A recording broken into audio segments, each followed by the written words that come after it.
അസ്സലാമു അലൈക്കും വറഹ്മത്തുള്ളാഹി തആല വബറകാതുഹു. അജ്മൽ ഓരോന്ന് ആലോചിച്ചുകൊണ്ടിരിക്കുകയാണ്. അത് ആ ഫ്ലൈറ്റ് യാത്രയിൽ അവൻ്റെ മനസ്സിൽ വല്ലാത്ത സങ്കടമായിരുന്നു. പോകുമ്പോൾ അതെ ഏറെ പ്രതീക്ഷയായിരുന്നു. റബ്ബേ, എങ്ങനെയെങ്കിലും മുഹ്സിനയുടെ ഭർത്താവിനെ കണ്ടുപിടിക്കണം, അങ്ങനെയൊക്കെ. എന്നാൽ തിരിച്ചു വരുമ്പോൾ മനസ്സ് വല്ലാതെ വേദനിച്ചിരുന്നു. റബ്ബേ, അല്ലാ, ഞാൻ എന്താ ചെയ്യുക? എൻ്റെ പെങ്ങൾക്ക് സുഖമില്ലെന്ന് പറഞ്ഞു. പക്ഷേ രോഗിയായ മറ്റൊരു പെണ്ണിനെയും ഞാൻ തനിച്ചാക്കിയിട്ടാണ് വരുന്നത്. എൻ്റെ മനസ്സ് റബ്ബേ എനിക്ക് നിയന്ത്രിക്കാൻ കഴിയുന്നില്ലല്ലോ അല്ലാ. ആ ഫ്ലൈറ്റ് യാത്രയിലുടനീളം അതായിരുന്നു അവൻ വിചാരിച്ചിരുന്നത്. തൻ്റെ പെങ്ങൾ അത് എനിക്ക് എല്ലാത്തിനും എൻ്റെ കൂടെ ഉണ്ടായിരുന്ന പെണ്ണാണ്. റബ്ബേ, ഒന്നും സംഭവിക്കരുതേ അല്ലാ. എന്തെങ്കിലുമൊക്കെ സംഭവിച്ചു കഴിഞ്ഞാൽ അല്ലാ പിന്നെ എന്തിനാണ്? അജ്മൽ സാറ് വല്ലാതെ വിഷമിക്കുകയാണ്. രണ്ട് ഭാഗത്ത് നോക്കുമ്പോഴും സങ്കടമാണ്. എൻ്റെ പ്രിയപ്പെട്ട ഹംദ, അവളവിടെ. എന്നാൽ എൻ്റെ പെങ്ങൾ ബുഷി ഇവിടെ. രണ്ടും എനിക്ക് ഒഴിക്കാൻ പറ്റാത്തതാണ്. ബുഷിയുടെ അസുഖം വേഗം ഷിഫിയായിട്ട് പോകണം ഹംദയുടെ അരികിലേക്ക്. പക്ഷേ സമ്മതിക്കില്ലല്ലോ. എല്ലാവരും എന്നെ വെറുക്കപ്പെട്ട് കഴിഞ്ഞതാണ്. എന്തൊക്കെയോ തെറ്റിദ്ധാരണകളിൽ അറബിയിൽ തെറ്റിദ്ധാരണ പരത്തിയിട്ടുണ്ട്. ഇനിയൊരിക്കലും ഹംദയെ രക്ഷിക്കാൻ എനിക്ക് പ്രയാസമായിരിക്കും. കാരണം എന്തൊക്കെയോ പറഞ്ഞിട്ടാണെങ്കിയോ ആവോ. അന്ന് അറബിയുടെ കൈകളിൽ നിന്ന് ഏറ്റടികൾ അതൊരിക്കലും എൻ്റെ ശരീരത്തിനെ വേദനിപ്പിച്ചിരുന്നില്ല. പക്ഷേ എൻ്റെ മനസ്സിലായിരുന്നു അത് കൊണ്ടത്. റബ്ബേ, അവരുടെ മകളെ ഇത്രയധികം ഞാൻ ശരിയാക്കി എടുത്തിട്ടും എന്നെക്കുറിച്ച് പറഞ്ഞുണ്ടാക്കിയത് ആലോചിച്ചിട്ട് അറബി എന്നെ മനസ്സിലാക്കിയില്ലല്ലോ. അതാലോചിച്ചിട്ട് എനിക്ക് വല്ലാത്ത വിഷമം.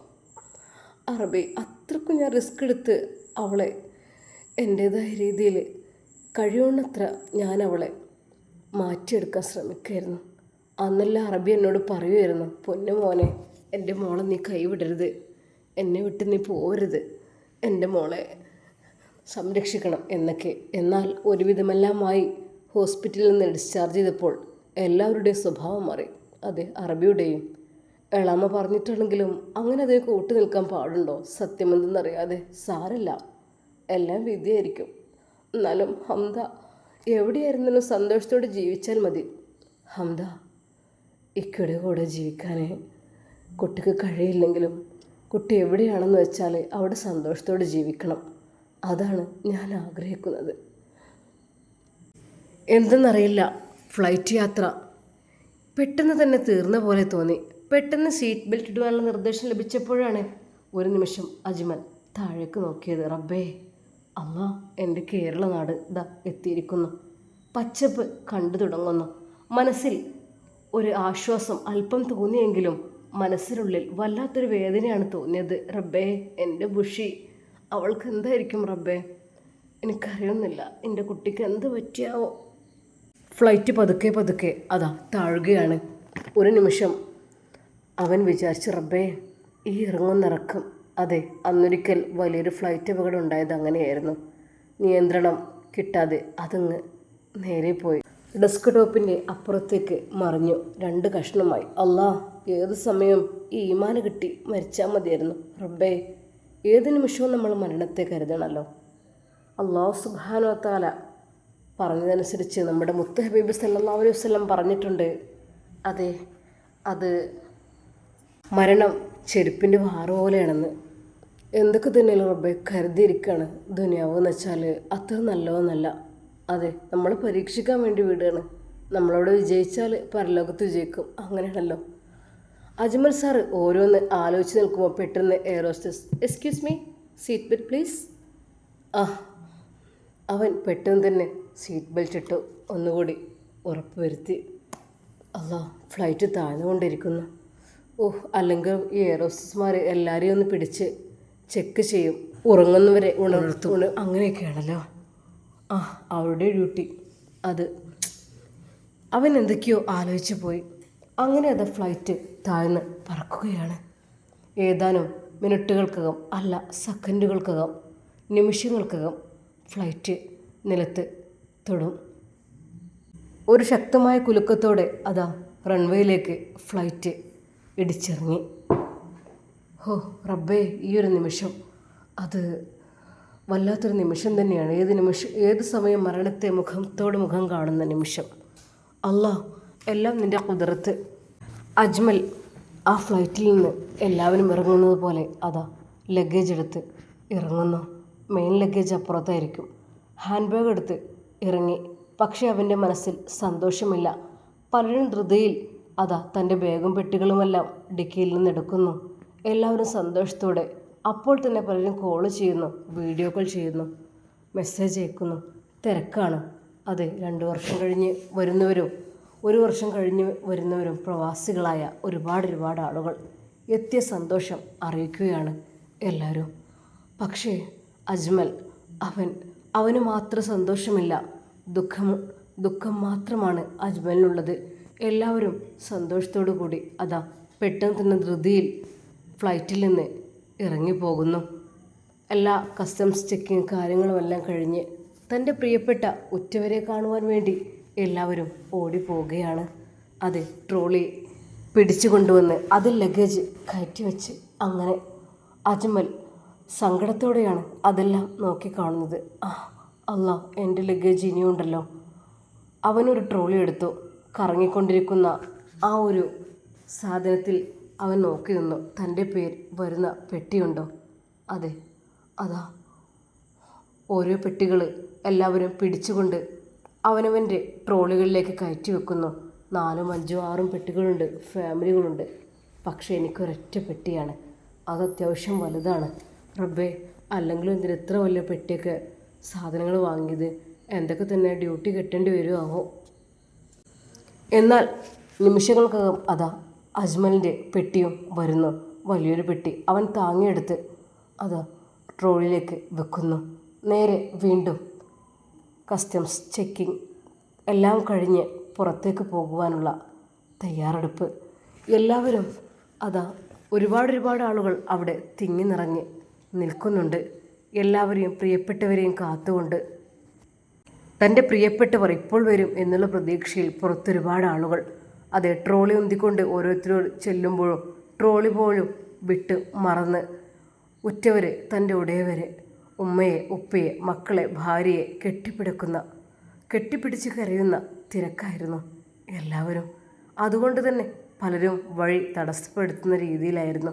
എന്നാൽ അവിടെയുള്ള സെക്യൂരിറ്റി പറയുന്നു, കുറച്ച് അങ്ങോട്ട് നിന്നിട്ട് ഇവിടുന്ന് വഴി ഒഴിവാക്കി വിടണം എന്നുള്ള അർത്ഥത്തിൽ എല്ലാവരും വഴി മാറുന്നു. എന്നാൽ അതിനിടക്ക് വിവാഹം കഴിഞ്ഞ എൻഗേജ്മെൻറ്റിന് വേണ്ടി വരുന്ന, നിക്കാഹിന് വേണ്ടി വരുന്ന പുതിയാപ്പിളകളെയും കാത്ത് അവൻ്റെ കുടുംബാംഗങ്ങളും എല്ലാവരും അദ്ദേഹത്തിന് ഫ്ലവർ കൊടുക്കുകയാണ്. അങ്ങനെ പല കാഴ്ചകൾ. എന്നാൽ അജ്മൽ, അല്ലാ, തൻ്റെ ഹൃദയത്തിൽ മാത്രമാണോ കല്ലെരിയുന്നത്? ഒരു നിമിഷം അവൻ ചുറ്റുഭാഗത്തുമായി നോക്കി. ഇല്ല, എല്ലാവരും ഹാപ്പിയിലാണ്. എന്നാൽ അൽഹംദുലില്ലാ റബ്ബേ, എത്ര ആളുകളുടെ മയ്യത്ത് വരുന്നുണ്ട് ഫ്ലൈറ്റിൽ. റഹ്മാനെ, അല്ലാ, ആ ഒരു വിധിയൊന്നും ആർക്കും നീ കൊടുക്കല്ലേ അല്ലാ. റഹ്മാനെ, ഒരിക്കലും വീട്ടുകാർക്ക് അത് താങ്ങാൻ കഴിയില്ല അങ്ങനെ ഒരു പെട്ടി വരുന്നത്. റബ്ബേ, അല്ലാ, അങ്ങനെ ഉണ്ടാവുമല്ലോ. ഏറെ പ്രതീക്ഷയോടെ ഗൾഫ് നാട്ടിലേക്ക് പറന്ന് അവിടെ ജോലി ചെയ്യുന്നതിനിടയിൽ വല്ല heart attack, block, stroke, accident, അങ്ങനെ പലതും. തൻ്റെ പ്രിയപ്പെട്ടവർക്ക് വേണ്ടി കഷ്ടപ്പെടാൻ വേണ്ടി പോയതായിരിക്കും. എന്നാൽ തിരിച്ച് വീട്ടിലേക്ക് എത്തുന്നത് ഒരു മയ്യത്തിൻ്റെ പെട്ടിയായിരിക്കും. റബ്ബേ, നീ കാത്തുരക്ഷിക്ക്. അജ്മൽ അതെല്ലാം ആലോചിച്ചിട്ട് സങ്കടപ്പെട്ടു. അങ്ങനെ ഏതാ എല്ലാവരെയും കെട്ടിപ്പിടിക്കുന്നു, നോക്കുന്നു, അങ്ങനെ പലതും. പക്ഷേ എനിക്ക് ആരും ഉണ്ടാവില്ല. ഞാൻ എൻ്റെ ഉമ്മയോട് പോലും പറഞ്ഞിട്ടില്ല ഇന്ന് വരുന്നത്. റബ്ബേ, എന്തായാലും വേണ്ടില്ല. അങ്ങനെ അതാ അജ്മൽ അവൻ്റെ ട്രോളിയുമായി പോകുന്നു. ആരൊക്കെയോ പ്രതീക്ഷയോടെ അദ്ദേഹത്തെ നോക്കുന്നുണ്ടായിരുന്നു. ഒരു നിമിഷം പലരും വിചാരിച്ചിട്ടുണ്ടാവും, എന്താന്നാവോ അദ്ദേഹം പോകാത്തത്, അദ്ദേഹത്തിന് ആരും വന്നില്ലേ എന്നൊക്കെ. പക്ഷേ അജ്മൽ വെറുതെ ആണെങ്കിലും പ്രതീക്ഷയോടെ ആ ആൾക്കൂട്ടത്തിലേക്കൊന്ന് നോക്കി. അതെ, തൻ്റെ ഉമ്മയുടെ, പെങ്ങളുടെ, തൻ്റെ കുടുംബക്കാരുടെ മുഖങ്ങൾ അവിടെ എവിടെയെങ്കിലും ഉണ്ടോ എന്ന് കരുതാൻ വേണ്ടിയിട്ട്. ഇല്ല, ആരുമില്ല. അദ്ദേഹം പെട്ടെന്ന് തന്നെ അത് ട്രോളിയും ഒന്തിക്കൊണ്ട് താഴേക്കെത്തി. അപ്പോൾ തന്നെ ടാക്സിക്കാർ വന്നു. ടാക്സി ടാക്സി അപ്പോൾ തന്നെ അജ്മൽ സാറിൻ്റെ ആ പെട്ടി ടാക്സിയിലേക്ക് അദ്ദേഹം എടുത്തു വെച്ചു. സാർ, സ്ഥലം എവിടെയാണ്? സ്ഥലം ലൊക്കേഷൻ പറഞ്ഞു കൊടുത്തു അജ്മൽ സാറിന്. അദ്ദേഹം സ്പീഡിൽ വാഹനം ഓടിക്കുന്നതിനിടയിൽ ഓരോന്നോരോന്ന് ചോദിച്ചു കൊണ്ടിരുന്നു. അല്ല, നിങ്ങളിപ്പോൾ എവിടെയാണ്? ഞാൻ സൗദി അറേബ്യയിൽ തന്നെയാണ്. എന്താ ജോലി? ഞാൻ അറബി വീട്ടിലാണ്. ഓ, ഓക്കെ. അറബി വീട്ടിലൊക്കെ ഇപ്പോൾ എങ്ങനെ സാലറിയും കാര്യങ്ങളൊക്കെ? അത് നമ്മൾ ഇഷ്ടപ്പെട്ട് കഴിഞ്ഞാൽ കൂടുതൽ തരും, അല്ലെങ്കിൽ സ്റ്റാർട്ടിങ് ഒക്കെ ആണെങ്കിൽ കുറച്ച്, അങ്ങനെയൊക്കെ. നിങ്ങൾക്ക് എത്ര ഉണ്ടാവല്ലേ? അദ്ദേഹത്തിൻ്റെ ആ ചോദ്യത്തിന് മുമ്പിൽ അജ്മൽ എന്ത് പറയണമെന്നായിപ്പോയി. സഹോദര, ഞാനിപ്പോൾ അടുത്തേ പോയിട്ടുള്ളൂ. പിന്നെന്താ പെട്ടെന്ന് നിങ്ങൾ വരുന്നത്? ഞാൻ എൻ്റെ പെങ്ങൾക്ക് സുഖമില്ലായിട്ട് വരികയാണ്. ഓ, അങ്ങനെ. പെങ്ങൾക്ക് സുഖമില്ല, ഞാനും ഗൾഫിൽ നിന്ന് ക്യാൻസലാക്കിയൊക്കെ വരുമോ? അല്ല, അങ്ങനെയല്ല. എനിക്കെൻ്റെ പെങ്ങളെ കാണണം, അത്യാവശ്യമായിട്ടുണ്ട്. ഡ്രൈവർ ഓരോന്ന് ചോദിച്ചുകൊണ്ട് നിൽക്കുകയാണ്. അതല്ല, നിങ്ങൾ മാരീഡാണോ? ആ ഒരു ചോദ്യത്തിന് മുമ്പിൽ അദ്ദേഹം പറഞ്ഞു, അത് എന്തേ? അല്ലേ, നമ്മളെ കെയർ ഓഫിലൊരു പെണ്ണുണ്ടായിരുന്നു. അതെ. തൽക്കാലം യെസ് എന്ന് അജ്മൽ സാറ് പറഞ്ഞു. അല്ലെങ്കിൽ പിന്നെ വിളിയോട് വിളിയായിരിക്കും, തെരഞ്ഞു വരും, അങ്ങനെയൊക്കെ ആയതുകൊണ്ട് തന്നെ. എന്നാൽ 10 മിനിറ്റ് ദൂരം കൂടി ചെന്നാൽ തൻ്റെ വീടെത്തും അജ്മൽ സാറിൻ്റെ. അങ്ങനെ വീട്ടിലേക്കുള്ള ആ ഒരു വഴി ലൊക്കേഷൻ പൂർത്തിയാകുകയാണ്. അവിടെ എത്തിയപ്പോൾ അദ്ദേഹത്തിന് ചാർജ് കൊടുത്തു. പിന്നെ എന്തെങ്കിലും ആവശ്യമുണ്ടെങ്കിൽ വിളിച്ചോളട്ടോ, ഗൾഫിലേക്ക് തിരിച്ചു പോവുകയാണെങ്കിൽ ഞങ്ങൾ തന്നെ വരും കേട്ടോ. ഓക്കെ. അദ്ദേഹത്തിന് കുറച്ച് കൂടുതൽ പൈസ നൽകി അജ്മൽ തിരിച്ചു വിട്ടു. അല്ലാ, പെട്ടിയെല്ലാം ഇറക്കി അയാൾ പോയി. നേരെ കോയിലയിലേക്ക് സിറ്റ് ഔട്ടിലേക്ക് പെട്ടി ഇറക്കി വെച്ചിട്ട് അജ്മൽ സാർ ബെല്ലടിക്കുന്നു. എന്നാൽ ഈ സമയം ബുഷിയുടെ അരികിൽ ഉമ്മ ഇരിക്കുകയായിരുന്നു. പഠിച്ചവനെ, ആരാന്നാവൻ ഇന്നേരം? റബ്ബേ, ഉമ്മ എൻ്റെ അടുത്തുനിന്ന് പോയില്ലേ ഉമ്മ? മോള് സാരല്ലേ, ഉമ്മ നോക്കിയിട്ട് വരാം. പെട്ടെന്ന് ഉമ്മ വാതിൽ തുറന്നപ്പോൾ ആ ഒരു കാഴ്ച കണ്ട് ഞെട്ടിപ്പോയി. മോനെ! ഉമ്മ അവൻ്റെ നെഞ്ചിലേക്ക് വീണു. ഉമ്മ, അസ്സലാമു അലൈക്കും. വലൈക്കും അസ്സലാം. എൻ്റെ പൊന്നു മോന് വന്നോ? ഉമ്മ, എനിക്ക് കുറച്ച് ലീവ് കിട്ടി, അപ്പോൾ പോന്നാണ്. പിന്നെ ബുഷിക്ക് സുഖമില്ലത്, എങ്ങനെ ഉമ്മ ഞാനവിടെ നിൽക്കുക? പൊന്നു മോനെ, എൻ്റെ കുട്ടി ഇത്രയും ധൃതി പിടിച്ച് വരണ്ടില്ലേ? ഡേറ്റൊക്കെ ഇതാക്കിയിട്ടൊക്കെ വന്നാൽ മതിയായിരുന്നു. ഉമ്മ, എവിടെ ബുഷി? തൻ്റെ പ്രിയപ്പെട്ട ഇക്കാക്കയെ കണ്ടതും അവൾ എഴുന്നേൽക്കുവാൻ ശ്രമിച്ചു. വേണ്ട. അവളുടെ ആ ഒരു ദയനീയമായ കിടത്തം കണ്ടപ്പോൾ അജ്മൽ സാറിൻ്റെ കണ്ണുകൾ നിറഞ്ഞു. മോളെ, ഇക്കാൻ്റെ കുട്ടിക്ക് എന്താ പറ്റിയത്? ഇക്ക, അതിനത്രയൊന്നുമില്ല, അത് എല്ലാവർക്കും ഉള്ള ഒരു അസുഖമാണ്. എൻ്റെ പൊന്നു മോളെ, എന്താ? സത്യം പറഞ്ഞാൽ അജ്മലിന് സങ്കടം സഹിക്കാൻ കഴിഞ്ഞില്ല. എപ്പോഴും എൻ്റെ പിന്നാലെ നടക്കുന്ന പെണ്ണാണ്. ഇക്കാക്ക കല്യാണം കഴിക്കുന്നില്ലേ, നിക്കാഹ് കഴിക്കുന്നില്ലേ, എനിക്ക് അണിഞ്ഞൊരുങ്ങാനാണ്, എനിക്ക് അണിയിച്ചൊരുക്കാനാണ്, അങ്ങനെയൊക്കെ പറഞ്ഞു എപ്പോഴും ഒരു കുട്ടിക്കുറുമ്പിയായി നടക്കുന്ന പെണ്ണാണ്. റബ്ബേ, അല്ലാ, അവളുടെ കിടത്ത് എനിക്ക് സഹിക്കാൻ കഴിയണില്ലല്ലോ റബ്ബേ. ഉമ്മ, നമുക്ക് വേറെ ഹോസ്പിറ്റലിൽ കൊണ്ടുപോയി മോനെ. എന്തായാലും പറഞ്ഞത് ഇതൊക്കെ തന്നെ അല്ലേ? ഇൻഷാ അല്ലാ, ഇനിയിപ്പോൾ ഓപ്പറേഷൻ എന്തെങ്കിലും വേണമെന്നുണ്ടെങ്കിൽ എൻ്റെ കുട്ടി ഇത്ര പെട്ടെന്ന് വരുന്ന ഞാൻ വിചാരിച്ചില്ല. ഉമ്മ, സാരല്ല, ബുഷിയുടെ അസുഖമൊക്കെ മാറട്ടെ, ഇങ്ങോട്ടൊക്കെ നമുക്ക് ഇൻഷാ അല്ലാ ആക്കം പോലൊക്കെ പോവാം. എൻ്റെ കുട്ടി പണിയൊക്കെ മുടക്കിയിട്ടാണ് വന്നത്. ഉമ്മ, ഇപ്പോൾ അങ്ങനെയൊന്നുമില്ല, എനിക്ക് കുഴപ്പമൊന്നുമില്ല. എൻ്റെ പൊന്നുമോനെ, നമ്മളെ കുട്ടിക്ക് പെട്ടെന്ന് ഷിഫി ആകട്ടെ. ഉമ്മ, നമുക്ക് വേറൊരു ഹോസ്പിറ്റലിൽ വേഗം കാണിക്കായിരിക്കും നല്ലത് കേട്ടോ. അങ്ങനെ അജ്മൽ അപ്പോൾ തന്നെ അവളെയും കൊണ്ട് വേറെ ഹോസ്പിറ്റലിലേക്ക് പോവുകയാണ്. ഡോക്ടർ വിശദമായി പരിശോധിച്ചു.